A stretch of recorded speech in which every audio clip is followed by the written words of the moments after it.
Men, in this video I am going to show you exactly how to write your own PT program. And why is that important, you may think? It is important that you follow a PT program because it will ensure that with such a restricted amount of time you can maximise the amount of results you get. Now I know you're probably busy, businesses, kids and families. When you follow a PT program, everything you do in the gym has a purpose, and the purpose of being helping you to achieve your goals. There is no time wasted whatsoever, and what you will see is you will see results. And if you don't see results, you will know exactly what to do in order to make slight changes on the move to help you back on that journey. So, hopefully you appreciate why following a PT program is important. So, what exactly will you get from watching this video? I'm going to take you through pre-programming priorities. So, what the hell is that? I'm going to basically look you in the eye and say, before you even start a program, what do you need to be thinking about? After you've tied all that down, we're then going to go into hypertrophy program. What do you need to think about with regards to a hypertrophy program? Because obviously I don't know your goals. I'll give you an example of that as well. Then I'm going to go into strength. I'm then going to give you an example of that. And then I'm going to go into power and speed and then give you an example of that. So I'm going to go through each of them. I'll then conclude it with a couple of extra points. And then that'll be the video done. I have no idea how long this will take. So, but we'll see what happens. Right, who am I? My name is Paul Green. I'm a former Special Forces Support Group operator and British paratrooper. Over the past decade, my specialisation has been being a physical training instructor in the Army. I've trained hundreds and thousands of elite individuals, some extremely fit and some extremely unfit, you would struggle to believe. And also, a lot of them have been in the post-injury pathway. Throughout all that time, I have had a part to play in the programming of all of these elite soldiers. So it's pretty straightforward, trust me. So I can see the benefit of when you have a very important goal, it is crucial that you follow a program, because there is absolutely no guarantee you are going to get there unless you're doing this type of stuff. So that's who I am. That's why you should listen. And let's see if I can work my computer pretty well. So, let's go up a little bit. So, I'm going to give you an example of a lot of time wasted when you do not follow a program or when you don't have a coach and all that stuff. Just going to have a quick sip of this because I'm freaking gagging for it. So this is a story about myself. I have played guitar for 14 years. However, when I pick up the guitar, 9 times out of 10, I'm just going to do what I want, do what I feel like doing, and play the certain songs, enjoy the certain songs, have a bit of fun, enjoy myself. And throughout the 14 years of me playing guitar, have I really got good? I haven't really got good. However, within that 14-year period, there was about 3 years where every single day I focused on developing my techniques. And people say to me now I'm pretty good. And I look back and I'm like, you haven't got a clue.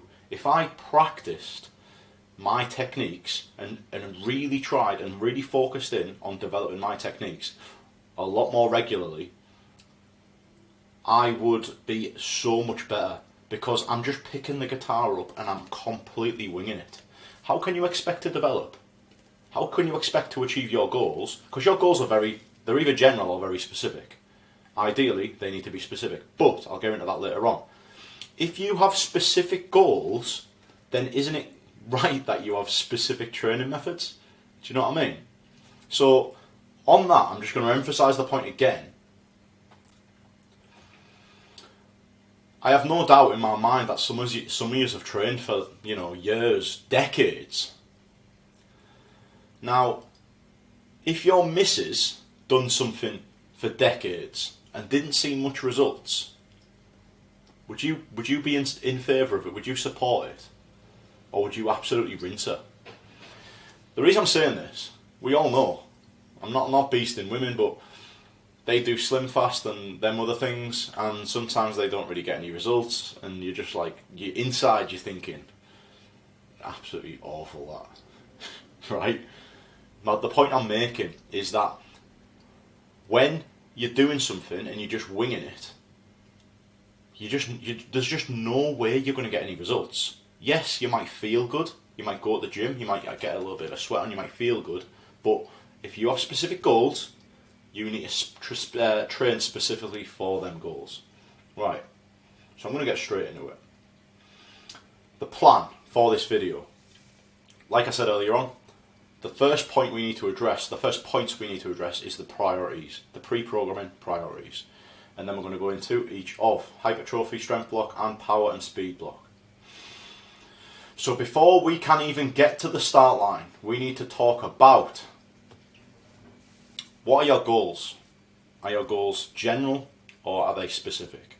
Now, a lot of people, they just want to get a little bit bigger and a little bit like body weight, whatever, or a little bit stronger, or they want to, for example, another general goal might be to... Anyway, you get the idea. Generally, excuse the pun, people's goals are general or specific. Ideally, they need to be specific. However, I am not going to sit here and decide what your goals are. If you have general goals, that's completely fine. So they need to be highlighted and written down because they are going to form the basis for all of your program. And then you need to decide, when do you want to achieve this goal by? If you want to achieve it in 2 months, then your program is going to have to be a little bit more aggressive. If you've got all the time in the world and you're not really bothered when you achieve it by, then your program can take a little bit of a slower approach. Going back to an example of myself, I was responsible for the training, a little bit of the programming, but mainly the training of people like yourself that wanted to join the army, in particular the parachute regiment. I had somebody in front of me who hasn't done any military training in their lives, and then in 20 weeks time they would be starting P Company Test Week. P Company Test Week is one of the hardest test weeks in all militaries around the world. Massively famous, check it out on Google if you want. But because they only had 20 weeks to do something absolutely crazy, every session, you could argue, was extremely important to them being successful, or as successful as possible. But if we had 40 weeks, the training would be a little bit different. Do you understand what I'm saying? So, these two things, straight away. Goals, how long have you got to achieve them? And do you have access to a gym? I'm not going to sit here and say that you can't achieve all the great things that you want to achieve without using a gym and just doing it bodyweight. What I will say is that if you do not use a gym, it will take you longer. Using a gym gives you options to load joints and muscles to a higher degree to maximise muscular strength and all this good stuff. I'm not going to get into that, talk about it in a different video, but yeah, body weight is okay. However, it will take you longer if you do not have access to a gym, so you have to take that into account. And lastly, I think this is lastly, how many times per week can you train? Again, it's really important. And one on this, once you have decided how many times a week you can train, I will rein you in a little bit, and I will say, you would be amazed by how much you can achieve in 3 sessions per week. I believe if you have 1 session per week, it will reduce your joint pain. 2 sessions per week will improve your joint strength, and 3 sessions per week will massively improve your performance in whatever field you desire it to. So what I'd say with this is quality rather than quantity, and gone are the days where I'm sitting here saying you need to train 5, 6, 7 times a week. Absolute bollocks. Men over 40, 3 sessions a week is perfect. With that in mind, I'm not going to decide. This is your video, this is your journey. I'm just here to guide and educate throughout that journey. So hopefully you understand that and appreciate that. Okay then. So now we're on to a hypertrophy block. Coffee block. Why do we start with a hypertrophy block? First of all, what is hypertrophy? I was going to do demonstrations in here. Demonstrations, definitions. You know what. Please excuse the sound of my coffee machine.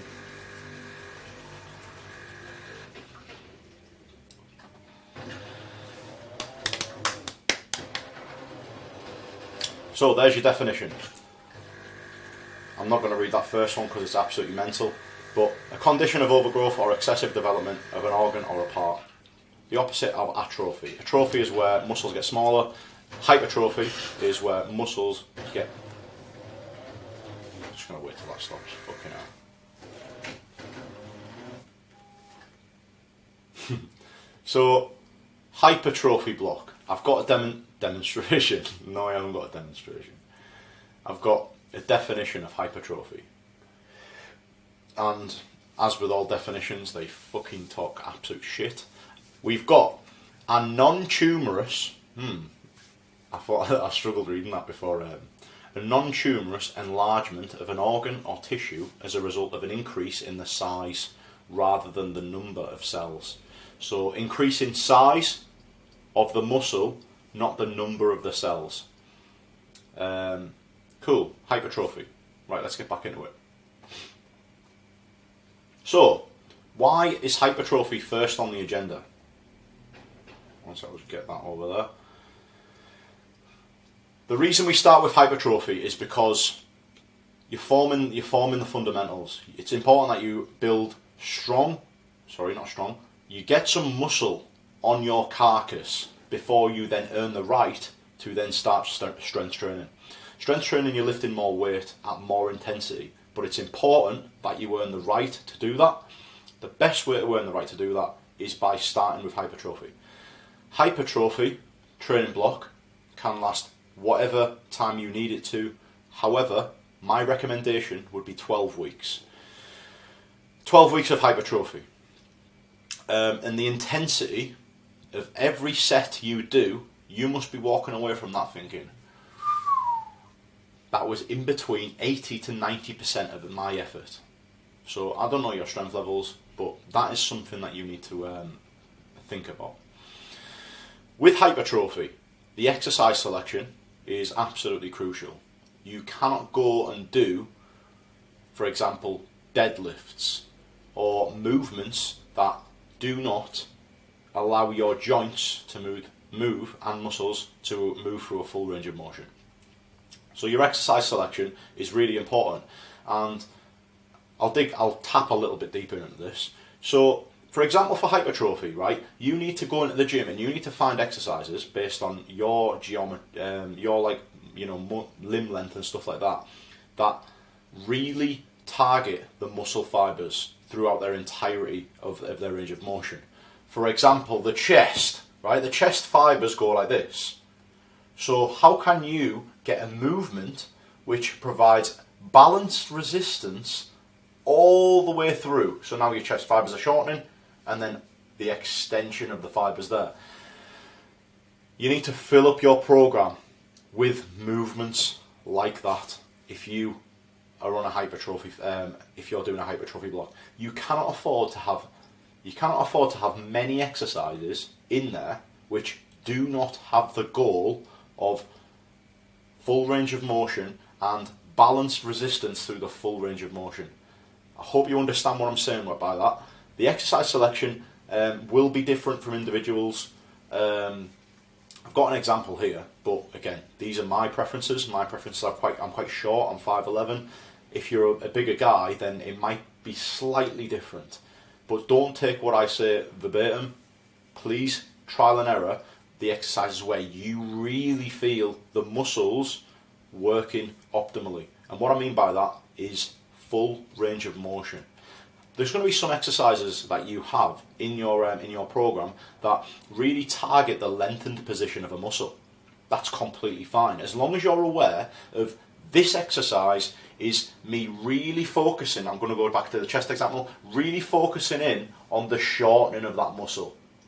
Okay, yeah, you're not stupid now. You're remembering this is focusing on the shortening. Okay, but the next exercise is focusing on the lengthening.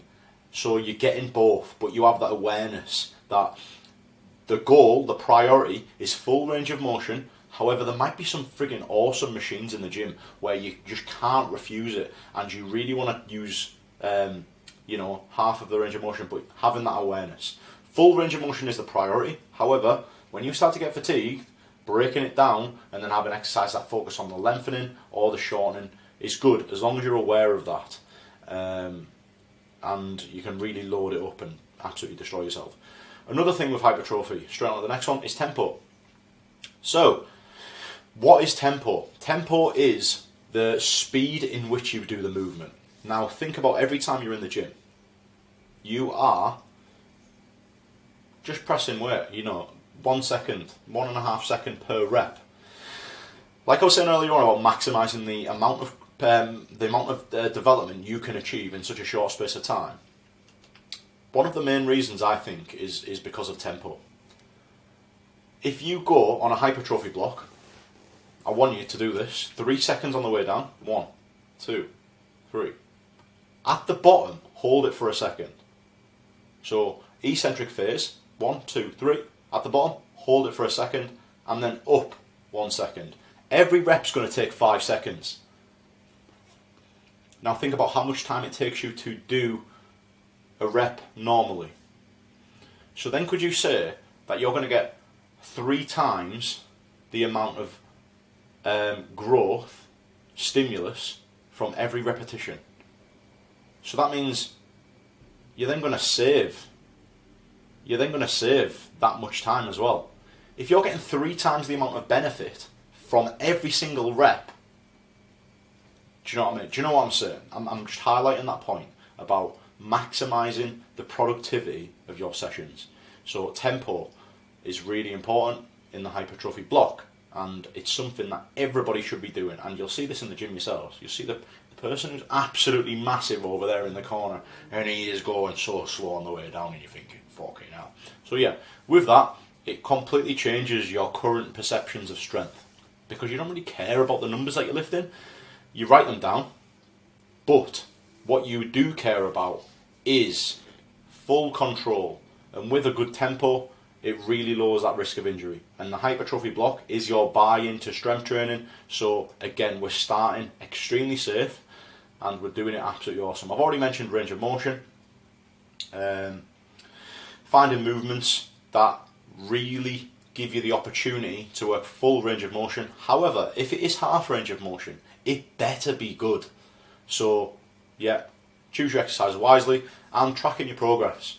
So every session, just write down what weight you lifted, what exercise you've done, how many reps you got, and then yeah, every week you will notice differences. So I'm going to go straight over here now because I feel like I'm waffling slightly. So an example session. I'm not going to get into the nitty gritty with this. I'm just providing you with a bit of how it will actually look when you do it for yourself. So I'll let you digest that for a moment. So first thing, right, you're noticing the repetitions that I've provided, 8 to 12. Why is it 8 to 12? Why isn't it just 8? Why isn't it just 10? Giving you a little bit of flexibility and freedom is really important, and giving yourself that is really important. For example, I said dips there.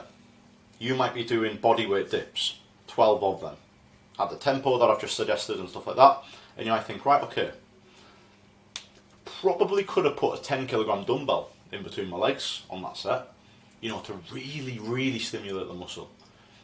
However, I wouldn't have got 12.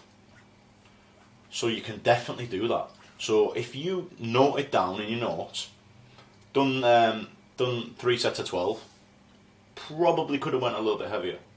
Then you're remembering that for next week. Do you know what I mean? You'll remember it for that next week, and you'll put a 10 kilogram plate or 10 kilogram dumbbell in between your legs, and then the next week of training, you will look forward to doing 8 reps. You'll be like, fucking weighted dips, bang, bang. Do you know what I'm saying? So giving yourself a little bit of freedom will allow you to up the weight the next week and stay within hypertrophy rep ranges. Hypertrophy rep ranges is where you stimulate the muscle in such a way it's kind of in between. It's in between endurance and strength, so you get a lot of muscle fiber activation. Anyway, hope you understand that. This is a hypertrophy template for triceps. Again, don't use this. You know, trial and error yourself. What exercises do you really feel activate your muscles extremely well? Hopefully you understand that. And like I said about the reps, I'll highlight that one again. You've then on your 8 reps of dips with weight this time, and then the next, so you do 4 sets of 8. The next week you might do 2 sets of 9, and then 2 sets of 8. So you're showing progression. It's not always about improving the weight that you lifted. It could be that you are, how do I explain this point? You are still showing progression one way or another. You are increasing the amount of reps that you've done, you're increasing the amount of weight you've done, or you are less achy after the session. So there's a few different ways that you can actually track progression. It doesn't always have to be the amount of weight you lifted. That's why it's 8 to 12. Like I said earlier on, each set should be 80 to 90% effort. And what do I actually mean by this? How can you fucking track this, right? So, what I will say, right, is it's fucking annoying. You know what? I'm gonna go into this. Most people don't train hard enough, and people go into the gym, especially men over 40, 50, 60-year-old, they will go into the gym and they will lift light weights, and they will do a set, and it's like all about just getting the movements in. And honestly, it's just, in the army, when stuff's pointless, it's not really that beneficial, we just call it junk, right? In the army, with doing runs and loaded marches, we call it junk mileage. This is just junk. If you are working at 50% of your maximum effort, it's a warm-up set. It doesn't count. It doesn't count for anything. The only sets that count are the ones that are 80 to 90% effort. But like I said earlier on, how the fuck do you know if it's 80 to 90% effort? What I would say is, if you think that you could push and get maybe another 1 rep or 2 reps out, maximum, you're probably about there. The reason it's 80 or 90% is that I don't want you to push for the extra 2 reps, because I would prefer that technique and that tempo to be maintained. So another term that gets thrown around in the gym industry is too technical failure. However, again, this is still not enough. Basically, I would rather you push a set a tiny bit too much than waste a set and just do another warm-up set. Do you know what I mean? So, something for you to think about. You want to be finishing your set thinking, ooh, you fucker, that moved the needle. So, hopefully you understand that. Tempo, like I said earlier on, 3 seconds on the way down, or eccentric. 1 second isometric hold at the bottom in the lengthened position, usually where you're the most weak. And then 1 second concentric phase, which is the shortening of the main muscle. So, after we've done our hypertrophy block, boys, honestly, right, this fucking video will... I'm a fucking online coach, by the way, right? This video will put people like me out of business. But hopefully you enjoy it anyway. Strength block. So after you've done your hypertrophy block, then you have earned the right to progress onto a strength block. And this is where we get fucking strong, man. And what's the difference? So, we'll keep the duration the same, just to keep it simple. the intensity gets crept up a notch, as you can probably imagine. Exercise selection. So, it's going to change slightly. The exercise selection is good. We're going to go now to more functional exercises, and that's a friggin' weird term in the fitness industry. So, you're going to do exercises that have more can be transferred into your sport or into your lifestyle. So, for example, do you really care about the strength of your quads on a leg extension machine? Leg extension machine is great for bodybuilding. However, would you rather start developing your strength in a split squat or a lunge or a squat or a deadlift? Because it has more transferability into your speed and power block. So, exercise selection. Depending on the athlete you are, choose your exercises wisely on your strength block. They can be a little bit shorter range of motion. However, stuff like pull-ups, dips, still really friggin' great bang for your buck exercises, because you're going to get a little bit of strength and you're going to get a little bit of hypertrophy out of that. Hopefully I've explained exercise selection is a little bit different, but again, this is up to you. It's up to you. Where the hell do you want to grow? Where the hell do you want to get strong? Tempo changes. Or does it? I can't remember. Anyway, I explained that in the bit over there. Range of motion, like I said earlier on, can be a little bit less than your hypertrophy. Hypertrophy, range of motion is extremely important. You've probably seen bodybuilders, right? Old school bodybuilders that look like this. Proper tight as fuck. Good hypertrophy training, because you're strengthening your muscle through a full range of motion, you actually improve your flexibility.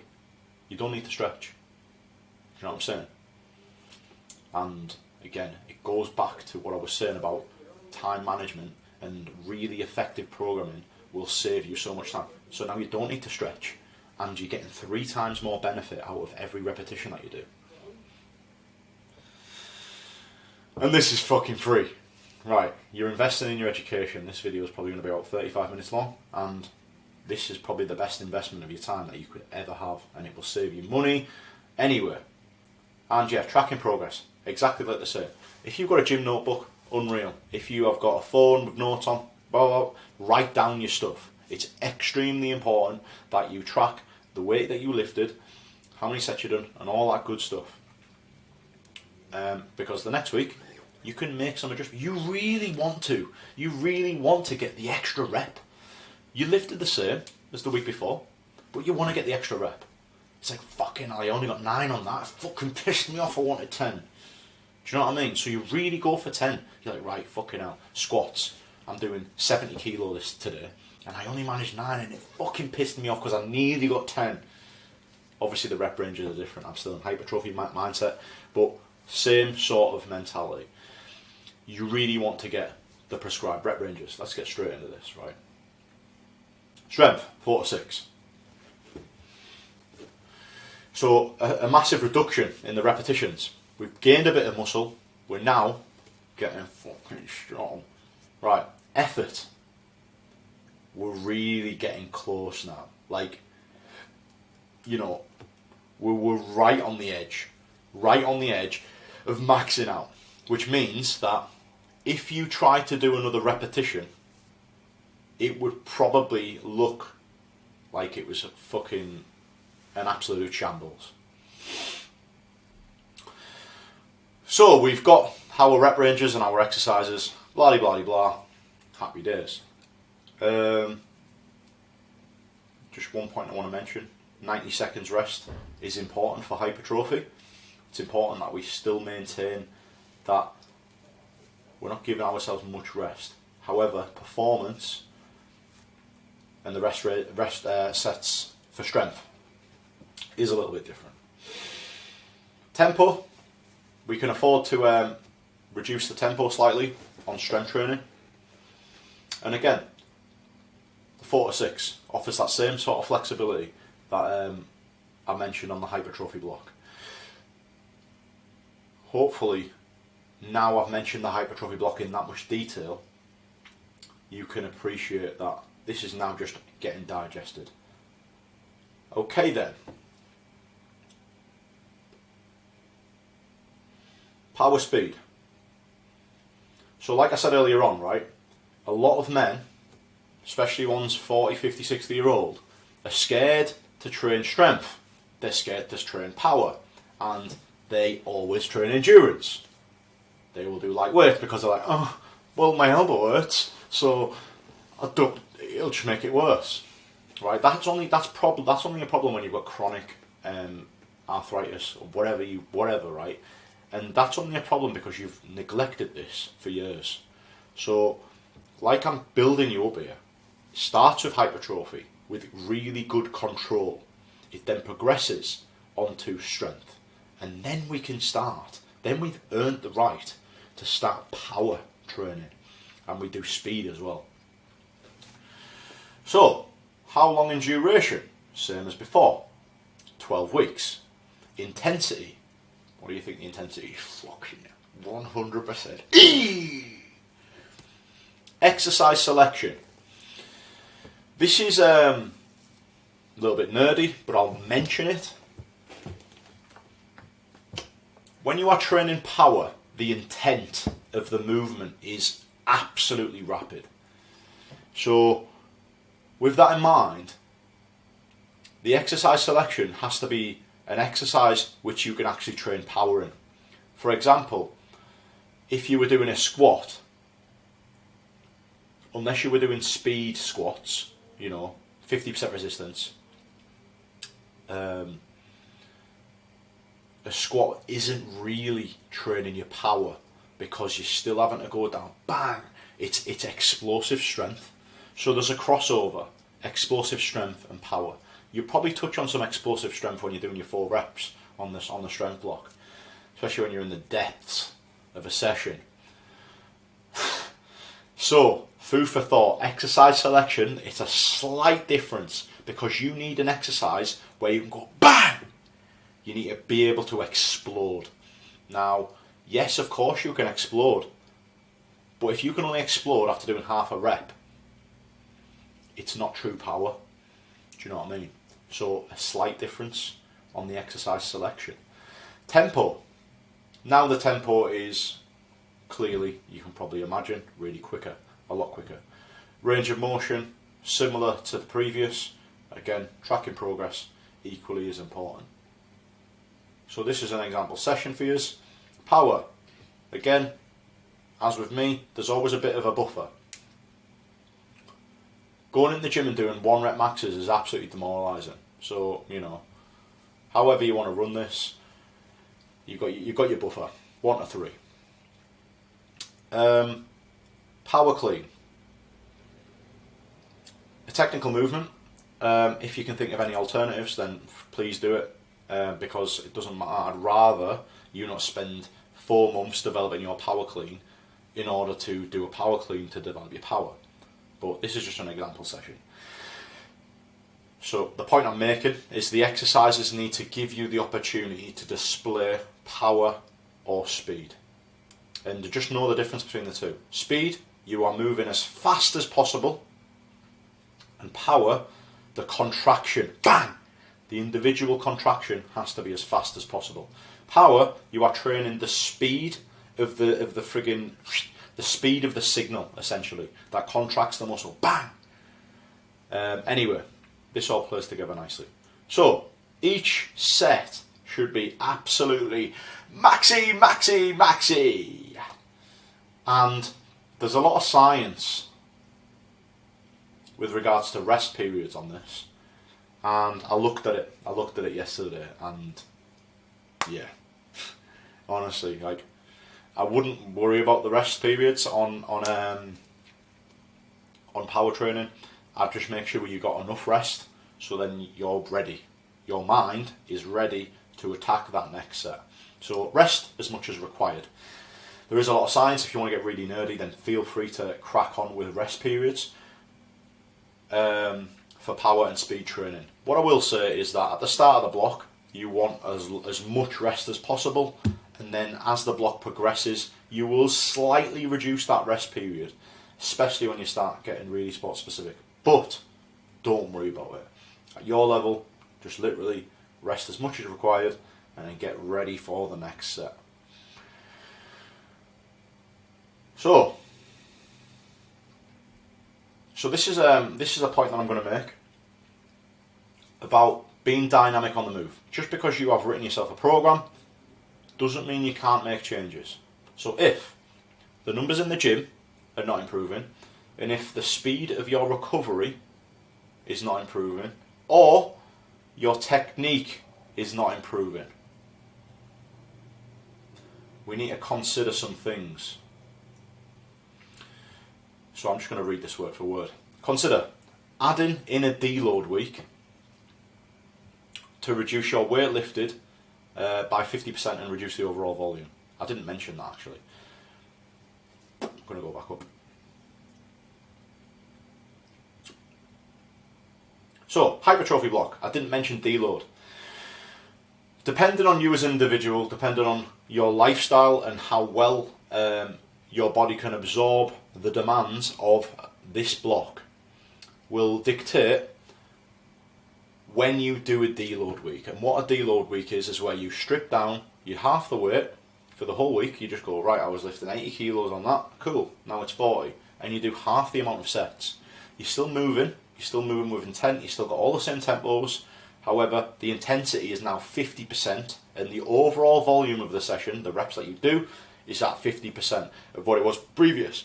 This will allow your body and your mind to completely recharge, so then you can go back into normal training the week after that. That's a deload week, and usually I program that about week 6, but as you get older, you might have to do a deload week every 4. So hypertrophy week, roughly about week 6, but you as an individual will be able to dictate that. Strength block, similar, week 5, week 6. You're probably going to look at doing a deload because this stuff's hard. What I'm saying, lads, is this is hard stuff, right?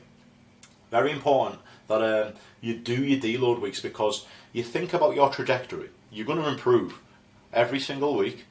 It doesn't just work like that. You don't just go bump, bump, bump, bump for the rest of your life. There has to be a week where it's like, and then you continue on that trajectory again. Happy with that? Nice one. So we've done the stuff. Right, easy one for you. Because the intensity of the power and speed block is so high, where do you think the deload week will sit in that? I think deload week will be every 4 weeks on a power and speed block. But again, the most important thing is you tracking your progress, because it's different from individuals. You get some people that can run 7 weeks of power and speed training because they are very fast twitch dominant, and others that can't. They get burnt out really quickly and they have to do a deload every 4 weeks or every 3 weeks. Don't worry about it. 12-week block, exactly the same, but just tiny differences. Right,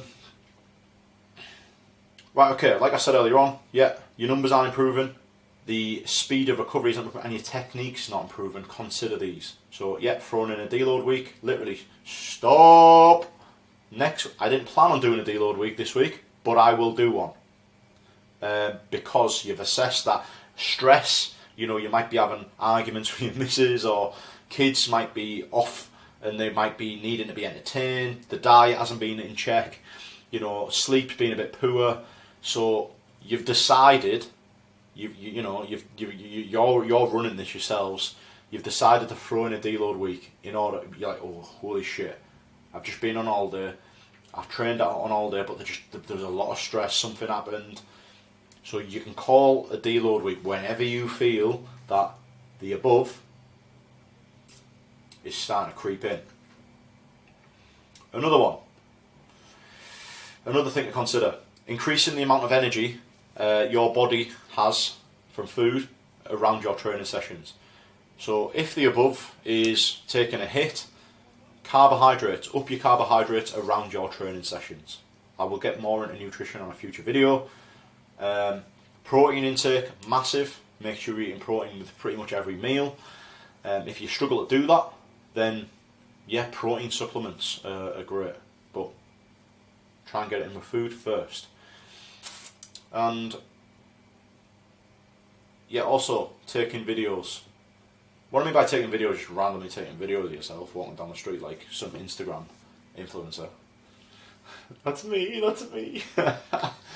Taking videos to just check in on your form, especially on the lifts that you really care about.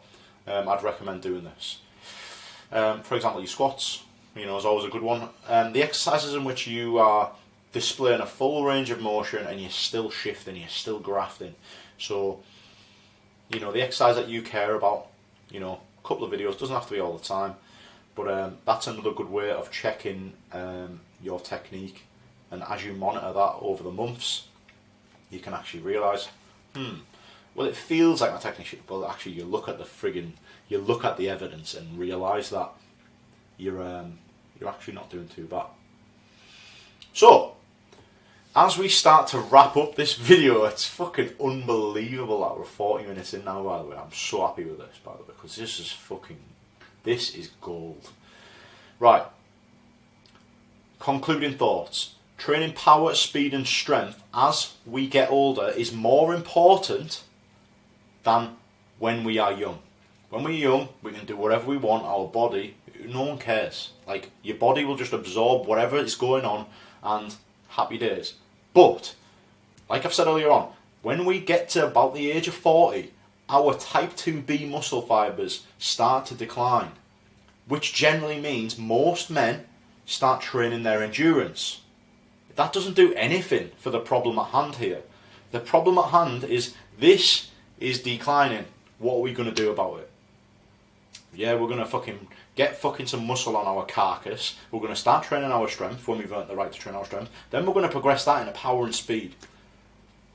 Unreal. That's exactly what we're going to do. And then with that, your joints will become more pain-free, more strong, and then you can absorb all the shenanigans that you have planned for the next decade of your life and then beyond. Okay. 9 out of 10 people train smart. 9 out of 10 people do not train smart and hard. There's a lot of people out there that go away and do the research and blah de blah. This exercise is so much better than that exercise. It increases muscle activation by like 13%. The little nerds that research all this stuff and the best exercises are still researching while you're training. Do you know what I mean? And on the flip side of that, like I said, training hard, not many people train hard because they just can't see themselves in the future. And the future you, the future friggin' absolute boss of a man, do you seriously think he's still doing maintenance, light dumbbells? Have the light dumbbells, have training at 50% effort. How has that been working for you for the past decade? Doesn't really do much, does it? So, another point that is very important. Recovery is where the growth happens. So take it friggin' seriously. Earlier on, I was talking about 3 sessions per week and all that stuff. Recovery is where it happens. Typically, I see people are in the gym 5, 6, 7 times a week and sometimes twice on a Sunday. Doesn't need to. If you were fucking training hard, if you were truly training hard, you don't need to go to the gym that often. So recovery is where the growth happens. Take it seriously, eat well, rest well, get a good sleep. Men, thank you if you made it this far into the video. It's been a fucking banger. Love doing this.